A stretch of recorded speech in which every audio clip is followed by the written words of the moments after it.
invitación a Fabián Gutiérrez, secretario de Derechos Humanos, Cultura y Ambiente del SUTEBA, seccional Ensenada. De este lado, Fernando te saluda. ¿Me escuchás bien, Fabián? Hola Fernando, buenas tardes a vos y a toda la audiencia, ¿cómo están? Bien, bien.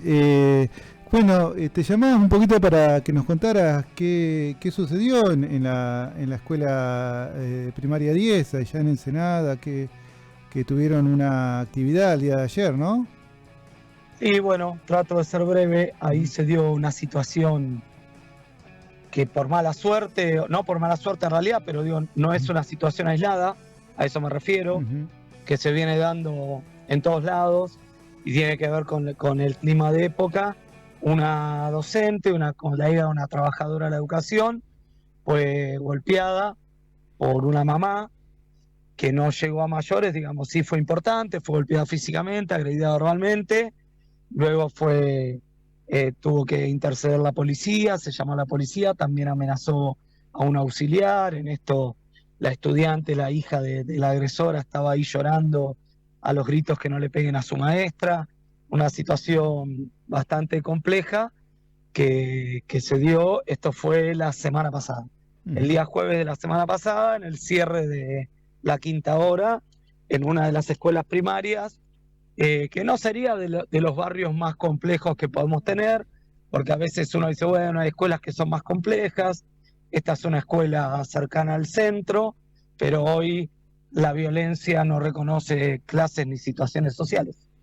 Claro, se enmarca en una situación de violencia, ¿no? Que baja desde lo nacional, ¿no? Que lleva a que la gente esté pasando por un mal momento y que lamentablemente tiene su reflejo dentro de los colegios. Creo que hay dos cuestiones. Una es el mensaje violento, la violencia con la que se maneja el gobierno nacional, por un lado, y lo que esto implica, ser el máximo mandatario de un país y insultar a todo el mundo y creerse el dueño de la verdad y no respetar a nadie, y todo esto desde lo gestual y desde cada una de sus intervenciones. Y por otro lado, sus políticas económicas aliadas al Fondo Monetario, que claramente está expulsando a los trabajadores de sus trabajos, de su fuente de trabajo, y está generando un endeudamiento terrible en los sectores populares. Digo, una profundización en lo que es el juego, el consumo del alcohol, de las drogas, y todo eso explota en la escuela, porque la escuela es uno de los pocos ámbitos que sostiene 4, 5, 6, 8 horas a los estudiantes y a su familia. Entonces todo esto a veces explota la guardia de un hospital, a veces explota en una comisaría, y siempre explota en la escuela, porque la escuela está en todas partes y está siempre. Bien. Y bueno, hoy tuvieron también en Ensenada una reunión de delegados y delegadas, ¿no? ¿Cómo fue? Sí, cierro brevemente esto y paso a este otro tema. En ese contexto, nosotros desde el sindicato acompañamos a la compañera tanto en esa misma noche con la denuncia y todos los protocolos. Luego asistimos a la escuela al otro día en ambos turnos, como sindicato, como cuerpo de delegados, y finalmente se decidió en comunidad llevar adelante un abrazo a la escuela y un evento para visualizar lo que había sucedido. Eso fue uno de los temas centrales que se trató hoy. Hoy hubo reunión de delegados en toda la provincia de Buenos Aires, y si mal no comprendo esto, todas las conducciones electas por la mayoría de los docentes, porque quiero dejar claro eso. En nuestro caso, SUTEBA, Sudeste, que es una alianza de varias agrupaciones, actuamos por el voto de la mayoría de los compañeros, y en ese contexto somos quienes convocamos a las acciones y quienes convocamos, por ejemplo, a la reunión de delegados. Hoy tuvimos una reunión de delegados con alrededor de 50, 60 compañeros. Un sector que no participó, que decidió no participar y hizo una actividad por su lado, pero esta fue una reunión, la reunión formal llamada por la conducción.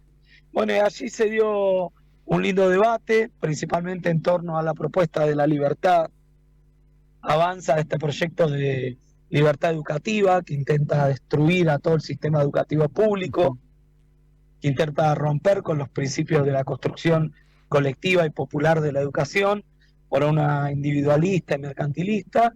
Y después surgieron varias cuestiones puntuales de infraestructura, y de otras cuestiones que, bueno, nosotros lo fuimos tomando para ir trabajándolo. Nosotros en Ensenada tenemos una buena relación con el Consejo Escolar, lo que no implica que a veces se den cuestiones de tirantes, digamos, o discusiones más fuertes, pero siempre en general llegamos a buenos términos y en general tenemos una inserción fuerte con el cuerpo delegado en las escuelas, pero es una realidad que si bien Ensenada y el gobierno de la provincia trabaja para sostener la educación pública, el impacto de las medidas nacionales, ya sea no solo el FONIT, sino la falta de financiación, algunas líneas de financiamiento que deberían llegar a provincia y que deberían llegar a los municipios, impacta. Y después hay una realidad que las paritarias que hemos cerrado, que son entendibles y que van acompañando un proceso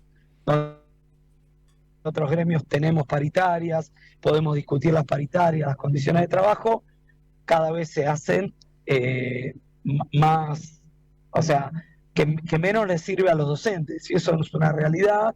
Por eso nosotros planteamos que hay que trabajar fuertemente ahora en las elecciones de CETERA, ahora vienen las elecciones de CETERA, nosotros creemos que esto no es un problema provincial, que si bien hay muchas cuestiones provinciales a resolver, y que por eso tenemos las discusiones en las instancias paritarias, nosotros tenemos que ver lo que está pasando en Entre Ríos, en Santa Fe, con la reforma jubilatoria, por lo cual nosotros creemos y trabajamos fuertemente para tener la mayor cantidad de votos de compañeros votando para las elecciones de CETERA y votando a la lista celeste-violeta en las elecciones del 2 de septiembre, etc.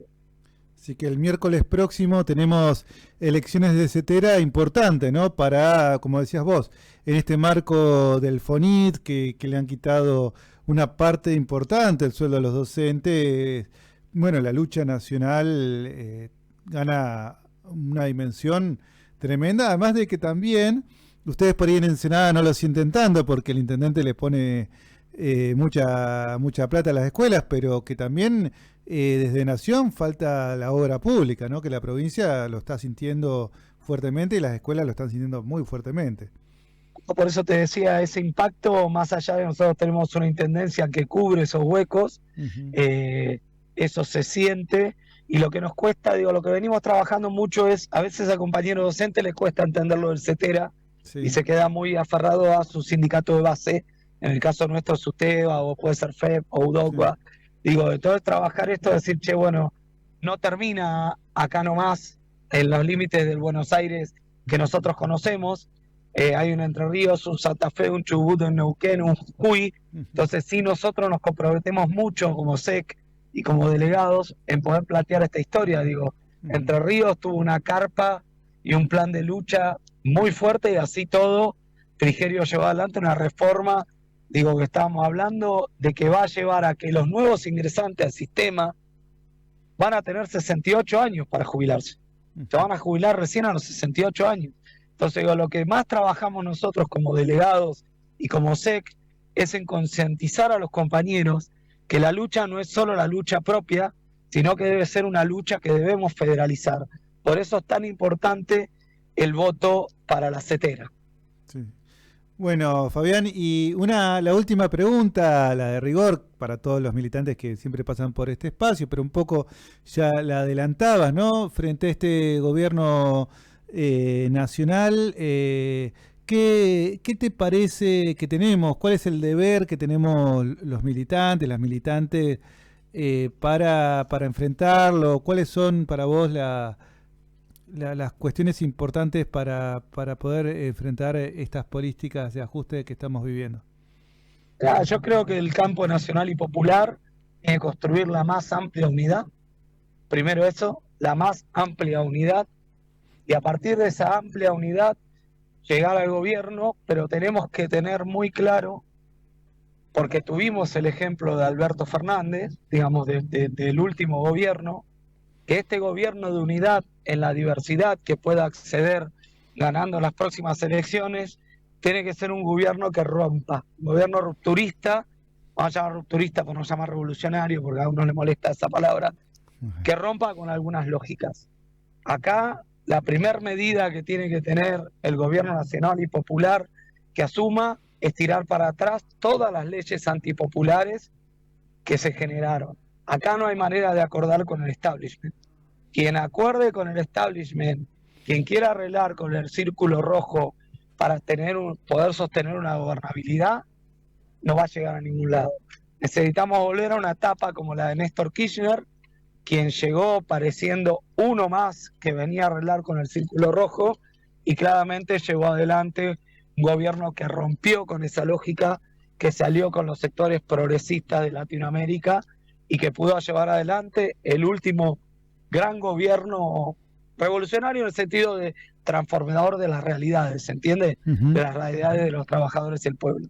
Creo que eso, sea Axel, sea Cristina, sea Aguado, sea, no sé, mira, te diría hasta sea Massa, que no es de mi agrado, no puede ser un gobierno que vaya primero a la embajada y se siente a acordar a la embajada lo que va a hacer.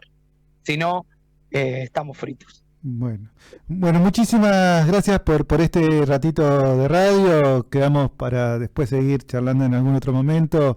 Y un abrazo a todos los compañeros de Ensenada también por allá. Serán dado, Fer. Saludo a toda la audiencia y a ustedes. Que estén muy bien. Bueno, por acá, por Central de Voces, pasaba Fabián Gutiérrez, secretario de Derechos Humanos, Cultura y Ambiente del SUTEBA Ensenada. Si les parece, vamos a un temita cortito y ya tenemos el último bloque de Central de Voces.